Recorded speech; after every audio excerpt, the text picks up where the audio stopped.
आज की युवा पीढ़ी अपनी तस्वीरों को खींचना बेहद पसंद करती है। शायद ही कोई ऐसा व्यक्ति होगा जिसने अपने जीवन काल में एक तस्वीर ना ली हो। मगर एक गांव ऐसा भी है जहां तस्वीर लेना मतलब अपनी जान को जोखिम में डालना। आज हम बात करने वाले हैं मुंडासपति गांव के बारे में, जहां अंधविश्वास के चलते कैमरे का इस्तेमाल करने में प्रतिबंध लगा दिया गया है। मगर ऐसा क्यों? चलिए जानते हैं आज की कहानी में। नमस्ते दोस्तों, स्वागत है आपका। 2015 में आई Mundasupatti, director Ram Kumar, IMDb rating 7.6। तो कहानी की शुरुआत भारत की आज़ादी के बाद से होती है। विलियम नाम का एक व्यक्ति पेशे से एस्ट्रोनॉमिकल रिसर्चर है। उसे रिसर्च के लिए एक अंधविश्वास से भरे गांव में जाने का मौका मिला। इसी गांव का नाम है मुंडासपति। यहाँ के लोग पिछड़े समाज से होते हैं। विलियम ऐसा पहला व्यक्ति है जिसने इस गांव में तस्वीर ली है, मगर वो इस बात से वंचित है कि गांव में एक जानलेवा बीमारी तेजी से फैल रही है और गांव में लोगों की जान लेने लगी है। गांव वाले इस बीमारी के पीछे विलियम को जिम्मेदार माना, क्योंकि जो भी व्यक्ति तस्वीर खिंचवा रहा होता है उसकी बीमारी से जान चली जाती। विलियम को वापस भेजने के बाद भी वो बीमारी कई मासूमों को अपनी चपेट में ले चुकी है। आस्था के अलावा गांव वालों के पास कोई चारा नहीं बचा। एक रात पूरा गांव भगवान की आरती में लगा है कि तभी वहां पर डाकुओं द्वारा हमला हुआ। उन डाकुओं का मकसद गांव के मंदिर को लूटना और गांव वालों को प्रताड़ित करना है। मगर तभी एक करिश्मा हुआ। कहीं से एक पत्थर आसमान में उड़ते हुए गांव में दाखिल होकर उस मंदिर में जाकर स्थित हो गया। इस दरमियान वो डाकू वहां से भाग खड़े हुए और समय के साथ साथ गांव में बीमारी भी हवा की तरह गायब होने लगी। ये गांव वालों के लिए किसी करिश्मा से कम नहीं है, जिस कारण वो उस पत्थर को भगवान की तरह पूजने लगते हैं। मगर विलियम भली भांति जानता है कि वो पत्थर असल में एक एस्ट्रॉयड है, जिसका अनुमान उसने कई दिन पहले ही लगा लिया था। इसीलिए ही वो गांव में गया है। मगर अब तक पूरा गांव अंधविश्वास में डूब चुका है। उनका मानना है कि जो भी व्यक्ति उस गांव में तस्वीर खिंचवाएगा उसे भगवान का क्रोध झेलना पड़ेगा, यानी कि वो उन जानलेवा बीमारियों की चपेट में आ जाएगा। खैर, विलियम नहीं चाहता कि वो गांव वालों की आस्था पर उंगली उठाए, इसीलिए ब्रिटिश सरकार को इस एस्ट्रॉयड के बारे में नहीं बताने का उसने सोचा। अब समय भी तेजी से बढ़ता गया और हम 1982 के दौरान सत्यमंगलम नामक गांव में पहुंचते हैं, जहां एक व्यक्ति गोपी स्टूडियो के सामने खड़ा है। उसे खुद की तस्वीर खिंचानी है, इसीलिए वो गांव के इकलौते फोटोग्राफर गोपी के पास आया है। गोपी उसकी तस्वीर लेने अपने स्टूडियो आया, पर गोपी हैरान रह गया। असल में उसे लगा था कि बस उसी व्यक्ति को तस्वीर लेनी है, मगर वो तो पूरे परिवार के साथ खड़ा है। पर गोपी ने अपनी जिम्मेदारी को समझते हुए कैमरा उठाया और उनकी तस्वीर लेने लगा। लेकिन तभी उसके स्टूडियो पर उसका दोस्त अज़ा गुमानी वहां आया। उसके पास एक खुशखबरी है। उसने मूवी की 2 टिकटें जुगाड़ कर ली है, जिससे दोनों की खुशी का कोई ठिकाना नहीं और वो जल्दी से मूवी देखने के लिए निकल पड़े। आधी रात वो दोनों मौज मस्ती के बाद वापस स्टूडियो पहुंचे। दोनों ही थकावट से भरे हैं, लेकिन उनकी ये थकावट दूर हो गई जब वो उसी व्यक्ति को वहां देखता है जो पूरे परिवार के संग उनकी फोटो खिंचवाने का अभी भी इंतजार कर रहा है। लेकिन खैर, बात को कैसे भी करके संभाल लिया गया। पर मुनीश ने ठान ली है कि जब तक वो खुद को साबित न कर ले तब तक वो वापस गांव नहीं जाएगा। इस जोश के साथ उसने ये भी ठाना कि वो अगले ही हफ्ते 50 रुपए के साथ वापस आएगा, ताकि गोपी से अपनी तस्वीरें खिंचवा सके। अब इस बीच गोपी को एक स्कूल में फोटो खिंचवाने का बुलावा आया। उन सभी में एक लड़की ऐसी है जिसे फोटो खिंचवाने में हिचक हो रही है। गोपी की नजर भी उस लड़की पर पहुंची। उसने उससे पूछा, तुम्हें फोटो खिंचवाने में क्या दिक्कत है? जिस पे लड़की ने कोई जवाब नहीं दिया। खैर, गोपी ने उस लड़की की बात मान ली, क्योंकि तब तक उसे उस लड़की से एक तरफा प्यार हो चुका था। जल्दी स्कूल की तस्वीरें भी आ गई। उसने वो स्कूल के अध्यापक को सौंप दी और तभी गोपी को चौंकाने वाली खबर मिली कि असल में वो जिस लड़की को पसंद करने लगा था वो स्कूल छोड़कर हमेशा के लिए अपने गांव वापस जा चुकी है, क्योंकि उसके कुछ दिनों में शादी होने वाली है। गोपी की प्यार की कहानी शुरू होते ही खत्म हो गई। इधर मुंडासपति गांव में जमींदार एकम्बरम नाम के व्यक्ति से एक ब्रिटिश आदमी मिलने आया। उसका कहना है कि वो विलियम का बेटा है और उसे उस एस्ट्रॉयड की जानकारी है, जिसे मुंडासपति के लोगों ने करिश्मा समझकर पूछने लगे हैं। अब वो जमींदार की मदद से उसी एस्ट्रॉयड को वापस हासिल करना चाहता है, क्योंकि उस पत्थर में कई अनोखे पदार्थ मौजूद है, जिससे वो खुद को काफी ऊंचाइयों तक पहुंचा सकता है। जमींदार भी लालची आदमी है। एक विलायती शराब और कुछ पैसों के लिए उसकी मदद करने को तैयार हो गया। इसी जश्न को पूरा करने के लिए गोपी और उसके दोस्तों को बुलाया गया, ताकि वो उनकी तस्वीरें खींचे। अब तस्वीर खिंचवाने के बाद गोपी और उसके दोस्त को अच्छे भोजन के साथ स्वागत किया गया, मगर जब उन्हें मालूम पड़ा कि जिस भोजन को वो बड़े ताव से खा रहे हैं वो बिल्ली के गोश्त से बनी है, उनकी तो हालत ही खराब हो गई।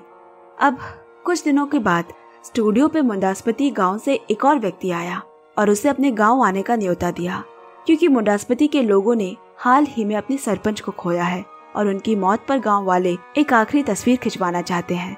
पर गोपी को एक तस्वीर लेने उतनी दूर जाना भा नहीं रहा, लेकिन जब उसे इसके लिए कई सारे पैसे मिले तो उसका मन भी लालच में बदल गया। अपना कैमरा लिए गोपी मुंडास्पति गांव के लिए निकल पड़ा, मगर वहां जाकर गोपी को तस्वीर खींचने से पहले कुछ समय के लिए इंतजार करने को कहा गया। असल में सरपंच की जान अभी भी बची है और गांव वाले उनके मरने से पहले उनकी तस्वीर खींचने नहीं दे सकते। मुंडास्पति गांव की ये प्रथा गोपी को रास नहीं आई। उसने गुस्से में वहां से जाने का सोच लिया। तभी उसकी नजर उसी लड़की पर गई जिसे उसने स्कूल में देखा था। इस लड़की का नाम कलावेणी है और वो मुखिया की ही इकलौती बेटी है। अपने पहले प्यार को यहाँ देख गोपी ने फिर से यहीं रुकने का मन बना लिया और सरपंच की मौत का इंतजार करने लगा। कुछ समय बाद गोपी का मुखिया के घर बुलावा आया। उसने उसे अपनी बेटी के बारे में भी बताया कि कुछ दिनों में उसकी शादी होने वाली थी, मगर सरपंच की हालत को देख उन्हें शादी को कुछ समय के लिए टालना पड़ा। ये जानकर तो गोपी काफी खुश हो गया। वहीं कलावेणी का मंगेतर भी मौजूद है जो उसके लिए तोहफा भी लाया है, लेकिन कलावेणी को देखकर ऐसा जाहिर होता है कि वह शादी से बिल्कुल नाखुश है और तोहफा भी उसने मजबूरन में लिया हो। खैर, अब इन सब से अलग गोपी कलावेणी से मिलने की काफी कोशिश करता है और एक दिन उसे ये मौका मिल गया। कलावेणी जब अपने दादा यानी सरपंच की सेवा कर रही होती है, तब गोपी भी वहाँ पहुंचकर उससे बातें करने लगा।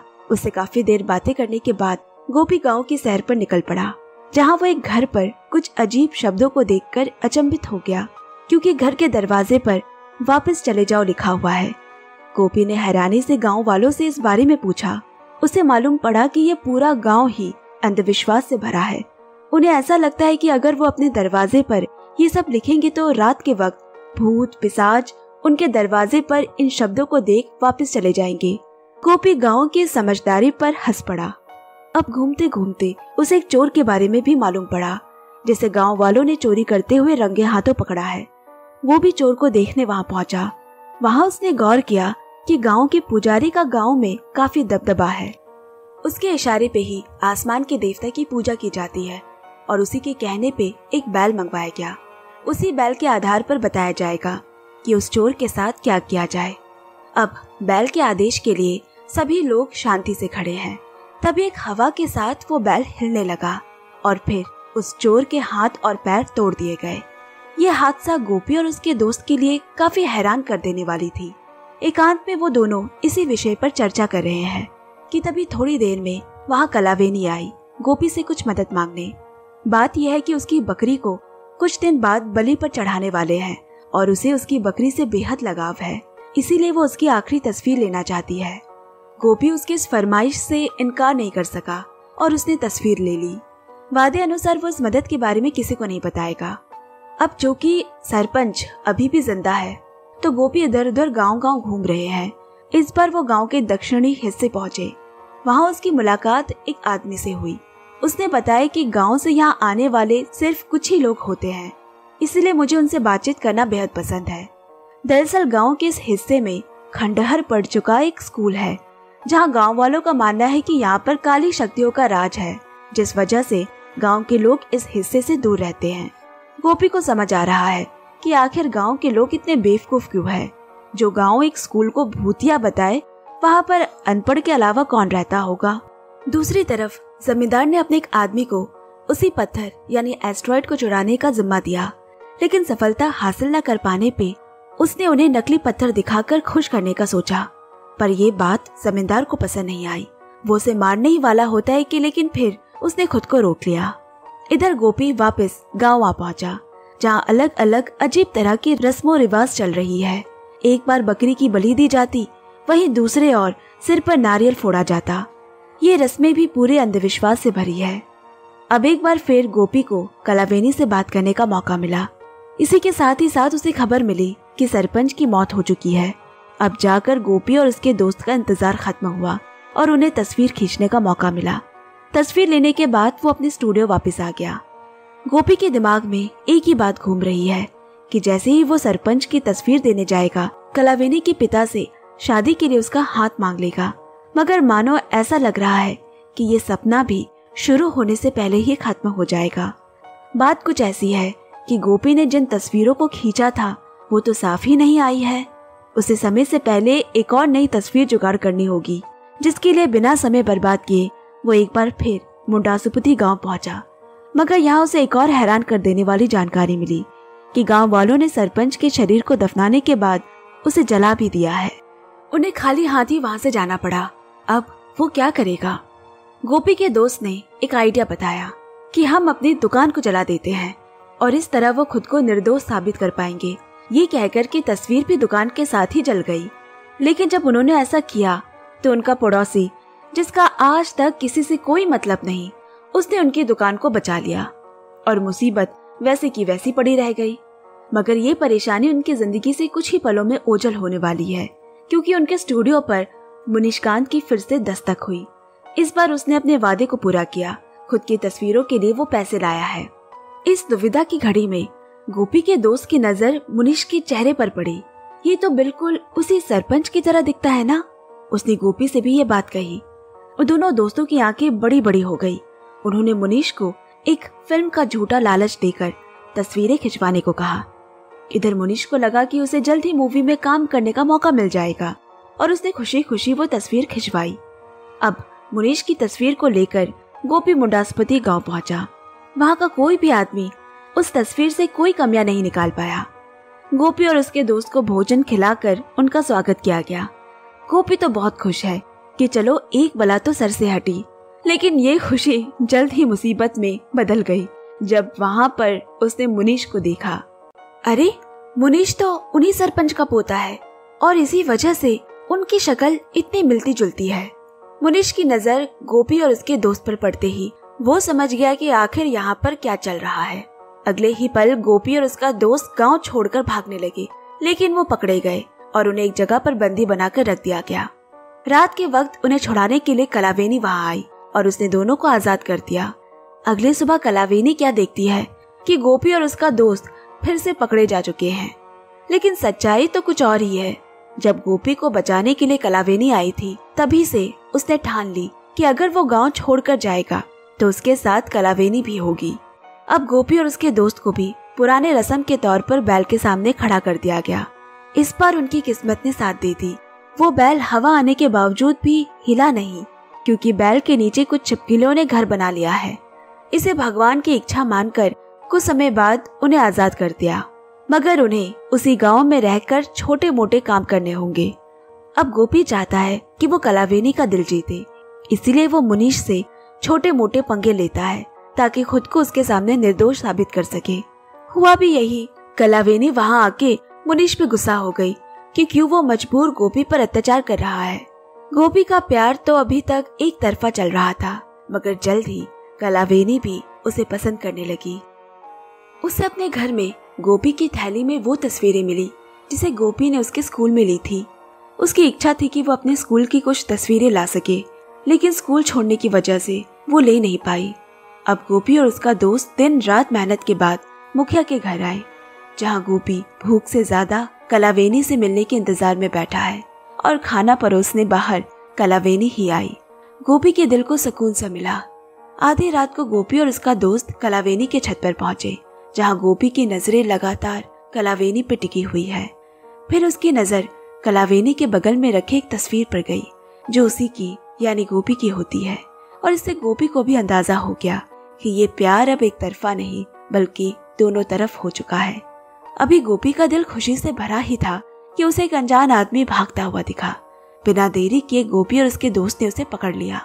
दरअसल जिस आदमी को वो पुजारी समझ रहे थे, वो बल्कि एक चोर है और उसका गांव की एक औरत से चक्कर भी चल रहा है। गोपी अपनी समझदारी का इस्तेमाल करता हुआ उसकी सच्चाई सबसे छुपा ली और अगली सुबह वो पुजारी अपने प्रेमिका के साथ गायब हो गया। गोपी भी समय के साथ कलावेनी से अपने प्यार का इजहार कर देता है, लेकिन उनकी खुशी सिर्फ कुछ दिनों के लिए ही थी, क्योंकि कलावेनी का मंगेतर उससे शादी करने के लिए और देरी नहीं कर सकता। कलावेनी की नामंजूरी पर भी ये शादी तय कर दी गई। ये खबर सुन तो गोपी का दिल टूट सा गया। उसे पता है अगर ये शादी रोकनी है तो उसे गांव की मंदिर से उस पत्थर को चोरी करना होगा जिसमें पूरी गांव की आस्था जुड़ी है। मंदिर में दाखिल होने के लिए सबसे पहले तो उसे गेट की चाबी चाहिए जो कि मुखिया के पास रहती है। तभी वहाँ कलावेनी का भाई भी आ गया। वो भी अपनी बहन की खुशी के खातिर उसकी शादी रुकवाने में लग गया। उसने गोपी को विश्वास दिलाया कि वो मंदिर की चाबी लेकर आएगा। रात में मुखिया के सोते वक्त उसने वहां से चाबी निकाली और प्लान के मुताबिक गोपी ने उस पत्थर को चोरी कर लिया जिससे कलावेनी की शादी रुक गई। गांव में चोरी की खबर फैलते ही बहस होने लगी कि आखिर पत्थर ढूंढने के लिए कौन व्यक्ति कहां कहां जाएगा। कलावेनी के मंगेतर ने दक्षिणी हिस्से में जाने से साफ इनकार कर दिया क्योंकि वहां पर भूत पिशाच की अफवाह फैली है और इसी मौके का फायदा उठाकर गोपी ने वहां जाने का फैसला किया। लेकिन असली बात तो ये है कि गोपी ने उस पत्थर को उसी भूतिया स्कूल में छुपाया है। उसने मुनीश को अपने साथ ले लिया। अब तक सब कुछ गोपी के प्लान के हिसाब से चल रहा है, मगर कहानी में दिलचस्प मोड़ तब आया जब उन्होंने स्कूल जाकर देखा कि किसी ने वहां से पहले ही वो पत्थर चुरा लिया है। गोपी हताश होकर वहां से लौटा। पत्थर न मिलने की वजह से कलावेनी का भाई भी काफी नाराज हो गया। गोपी उसे किसी तरह शांत करता है। यहाँ गांव वालों की चिंता बढ़ती जा रही है। अब तो गोपी ने भी ठान ली कि वो कैसे भी करके उस पत्थर को ढूंढ कर ही रहेगा। इस दौरान उन्हें एक आदमी के बारे में मालूम पड़ा जो मुंडासुपति गांव में कूली का काम ढूंढने आया था।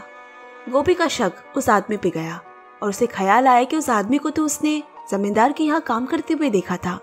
गोपी और उसका दोस्त उस जमींदार के घर पहुंचे। मुनीश भी उनके पीछे पीछे वहां पहुंच गया। गोपी का शक सही साबित हुआ। वो पत्थर वहीं पे होता है। वो उस पत्थर को लेकर वहां से भागने लगा। जमींदार ने उसे पकड़ने की बहुत कोशिश की, मगर गोपी और उसका दोस्त अपनी जान बचाते हुए एक दुकान पर पहुंचे। यहाँ वो अपने सामने उसी पुजारी और गांव की औरत को देख हैरान हो गया क्योंकि गांव वालों को लग रहा था कि पुजारी जी तो हिमालय में तपस्या करने गए हैं, लेकिन उन्हें यहाँ सामने देख गोपी के दिमाग में एक तरकीब खेल गई। कुछ देर बाद गोपी उस पत्थर के साथ गांव पहुंचा। गांव में खुशी का माहौल पैदा हो गया और थोड़ी देर बाद वो पुजारी भी गांव में प्रवेश करता है। उसने सभी के सामने गोपी की तारीफें की और कहा, इस बालक की एक इच्छा आप सभी को पूरी करनी होगी। अब पुजारी जी की बात तो कोई भी नहीं टाल सकता। गोपी ने अपनी इच्छा जाहिर की और उसने मुखिया से उसकी बेटी कलावेनी का हाथ मांगा। शुरू में तो उसकी इस बातों पर लोगों में काफी आक्रोश पैदा हुआ, मगर उन्हें पुजारी जी की कही बात भी याद आ गई। अब गोपी की इच्छा पूरी हो गई। उसकी और कलावेनी की शादी करवा दी गई। तभी मुनीश वहां पहुंचा, जिसे अब तक गोपी के हर चाल का मालूम पड़ चुका था कि कैसे उसी ने मंदिर का पत्थर चुराकर कलावेनी से शादी तक ये बात पहुंचा ली। अब इससे पहले कि गांव वाले गोपी पर हमला करते, वो कलावेनी संग गांव से भाग चुका था। लेकिन गांव के आखिर में पहुंचकर वो खुद से वहां रुक गया। गांव वाले उसकी तरफ तेजी से आने लगे, लेकिन इस बार गोपी के पास एक बड़ा हथियार है जिसका अब वो इस्तेमाल करने वाला है। उसने अपना हथियार, अपना कैमरा बाहर निकाला और उन गांव वालों पर तान दिया।